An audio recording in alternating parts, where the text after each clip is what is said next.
Good morning, beloveds. Oh, I'm attempting to get the cat to get up on the couch, but I don't know that he's gonna go for it.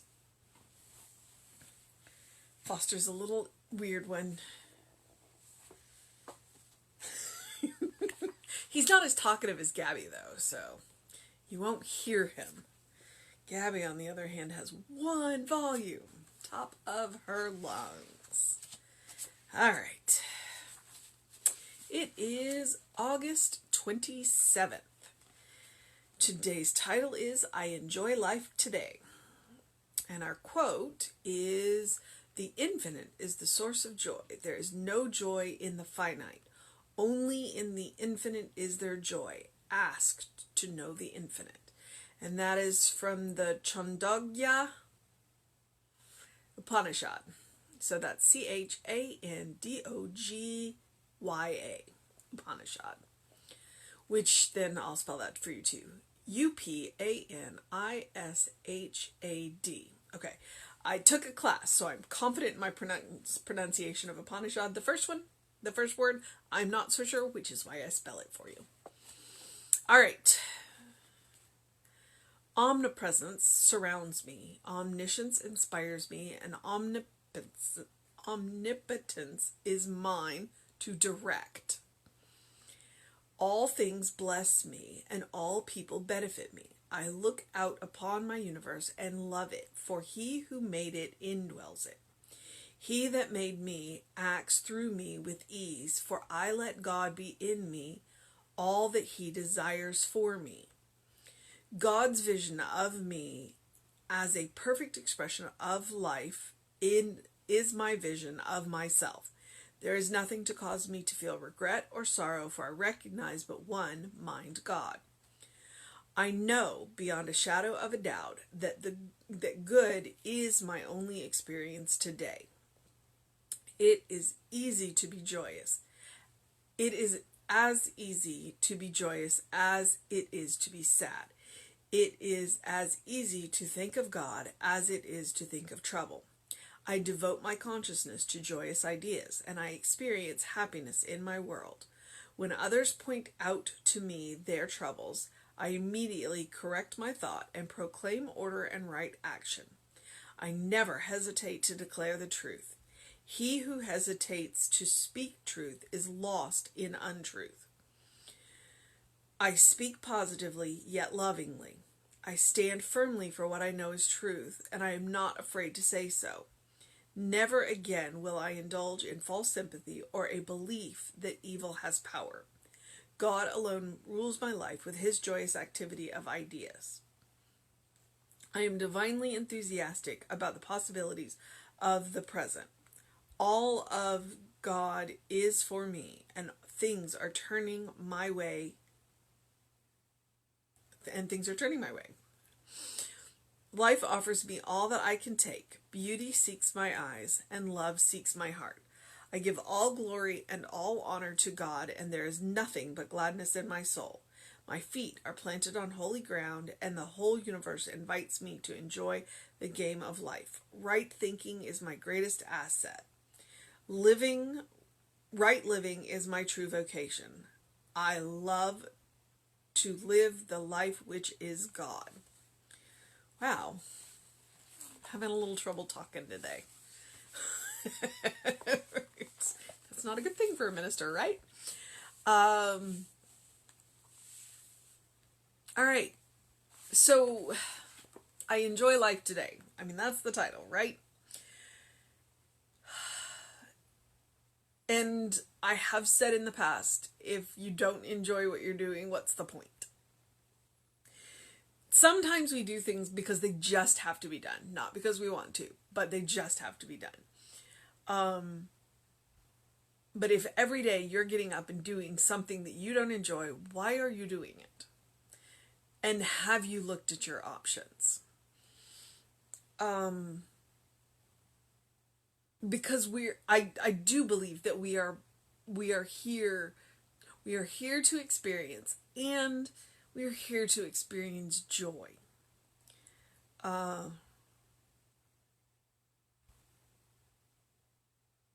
And if you're not experiencing joy, then there are conversations that you need to have with yourself, with the people in your life, possibly with a doctor. We can go back to that chemical imbalance. I had a conversation with my therapist when I was working with the therapist. And I said, can the drugs make you happy? Or maybe it was with the MD, the actual doctor. No, I'm pretty sure it was the therapist. And she said, no, the drugs do not make you happy. And what I'm talking about is the antidepressant that I was on. They do not make you happy. What they do is they balance your hormones so that you can think clearly. And when you can think clearly, it's a whole lot easier to find joy. So if you are not thinking clearly, what is it that you need to do to think clearly? And there are lots of suggestions. There's really good science between going and taking a walk. And especially when you can go and surround yourself by nature. Go to a park. Take a walk. It's a good way to clear your thinking. There are foods that we eat that mess with our thinking. Sugar being top of the list. So, if you're not thinking, if you're not happy and you're not thinking clearly, then, maybe look at what you've been eating and see if maybe you can make some changes there. So, and maybe you need to talk to the people in your life. Maybe you need to go talk to a therapist. Maybe you need to go talk to a doctor. Because life is meant to be enjoyed. And so, and that's one of the things, I'm working on my ordination paperwork. You'd think it would be easier. I've done 4 years of ministerial reports. This should be easy. But, and that's one of the things that I talk about is, it's about knowing who you are. It is about knowing who you are. And if you are not thinking clearly, it's hard to know who you are. So I think that's where I'm falling on it. If you are not enjoying life today, are you thinking clearly? And what can be done? I'm not going to put it all on you, but I mean, it is your life. What can you do to think clearly? And trust me, I have days that I'm not thinking clearly. And on days that I'm not thinking clearly, then I have all of those things that I can do. And I have a partner. I have a prayer partner as well. But I have a partner. I have a partner in my life who I can go to and say, I'm not thinking clearly. Sometimes I actually use those words. I'm not thinking clearly. Help me. And he will. And sometimes he's funny, and sometimes he's silly, and sometimes he's serious, and sometimes, but in that moment he can help me break through. He can help me break through. And sometimes he treats, and sometimes he tells me to go treat, and sometimes he tells me to go for a walk. So, you need somebody in your life like that. You need somebody in your life like that to help you think clearly.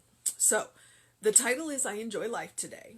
The quote is, the infinite is the source of joy. There is no joy in the finite. Only in the infinite is there joy. Ask to know the infinite. Okay, so there is no joy in the finite. The joy that we find in the finite is recognizing the infinite behind the finite. All right? So don't take that the way it sounds, because it sounds kind of harsh. The joy that we find is finding the infinite. So it is seeing the God, the reality behind the finite. Okay, so that was the Chandogya Upanishad. Omnipresence surrounds me. God is all around me. Omniscience inspires me. I have access to the divine mind. You have access to the divine mind. So it is, the ideas are always available to you. And omnipotence is mine to direct. It doesn't say that I am omnipotent, okay? What it says is that I have the power to direct the omnipotence. So I am not omnipotent. You are not omnipotent, but you have access to it, which means you can do anything that you desire to do if you're willing. If you're willing.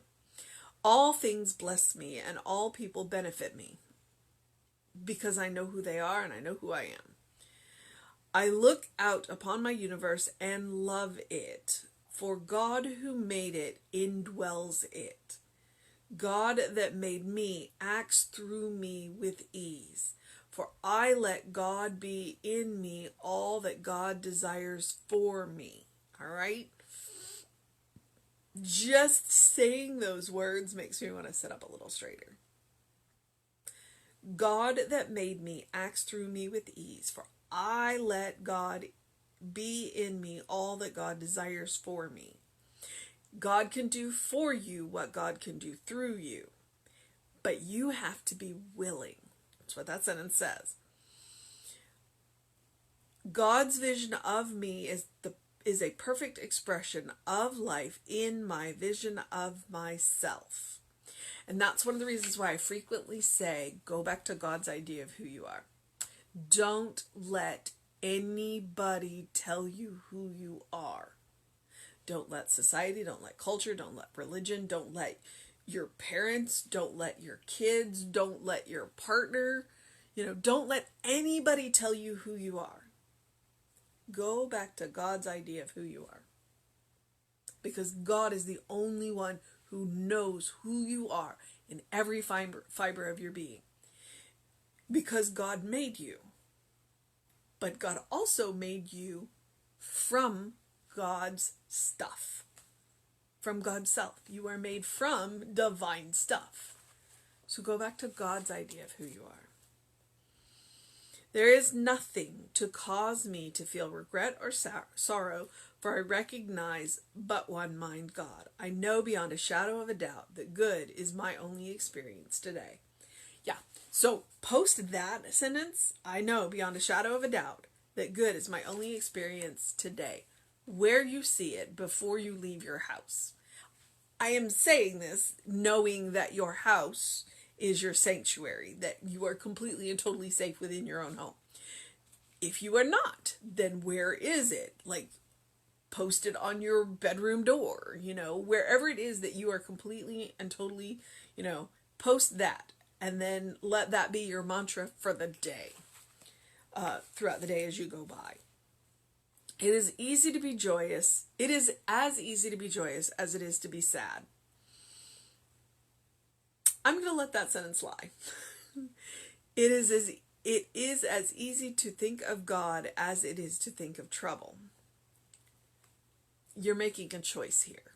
That's what they're saying. You're making a choice. You can choose to be happy and you can choose to be sad. You can choose to think of God or you can choose to think of your trouble. One of the things in Science of Mind, we say focus on what you want. Focus on the solution. Don't focus on the problem, because you focus on the problem, you get more problems. You focus on the solution, the problem's going to naturally go away because you got the solution. So focus on the joy and you'll see more of it. Because when you focus on the sadness, you'll see more of it. I devote my consciousness to joyous ideas and I experience happiness in my world. It doesn't mean that we don't see what's going on around us. We don't see what needs to be worked on. We see it. We know it's there. But we are focused on the solutions. We are focused on fixing it. So it's not that we don't see the pain. But what we are focused on is the cessation.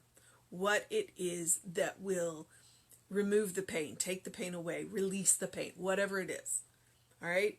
So don't ever think that Science of Mind is just airy-fairy, happy, go lucky, although they are happy-go-lucky, that they don't acknowledge what is going on. They do, but they see the truth behind it and know that there's a solution. All right. When others point out to me their troubles, I immediately correct my thought and proclaim order and right actions. Okay, so that's what I'm talking about, and I mentioned it within the last couple of days. When people pop into my head who I know are having challenges, I don't think about them in their challenges. I don't think about their challenges. I think of them as happy, healthy, whole, prosperous, whatever it is that is, I think of them as successful. So I don't think of their challenges. I don't think of their illnesses. I think of them happy, healthy, and whole. That's what, and that's what we are called to do in Science of Mind. Yes, I know. I'm on the pastoral care team. I know. But when a person who has come to the pastoral care team and said, this is what's going on, what we do is we go, yes, okay, we see that. But we know the truth of you. And the truth of you is that you are a godling and that you are happy, you are healthy, you are whole. And we say it in the present tense so that it can come. So, let's see. I never hesitate to declare the truth. He who hesitates to speak the truth is lost in untruth. Ouch. I speak positively yet lovingly. I stand firmly for what I know is the truth, and I am not afraid to say so. I speak positively yet lovingly. I've been posting this thing, it's 21 Thoughts on Kindness, that Dr. Reverend Edward Valune has been posting. And today he talked about that.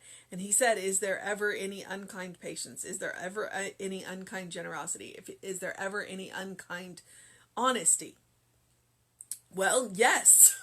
Not generosity. I'm not sure how generosity can be unkind. That one. But there's this awful thing called brutal honesty. Brutal honesty is not. It is not. It is not honest. It's mean. It is mean. It is unkind. Occasionally we have to say hard things, but we don't have to be mean about it. So, I speak positively yet lovingly. Yes, I'm going to tell you the truth, but I'm going to do it with as much kindness, compassion, and love as I can.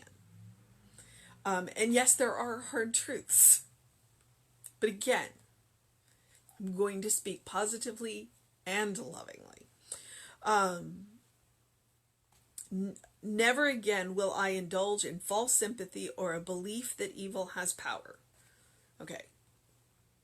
Never again will I indulge in false sympathy, which means I will tell you the truth, but I will do it kindly.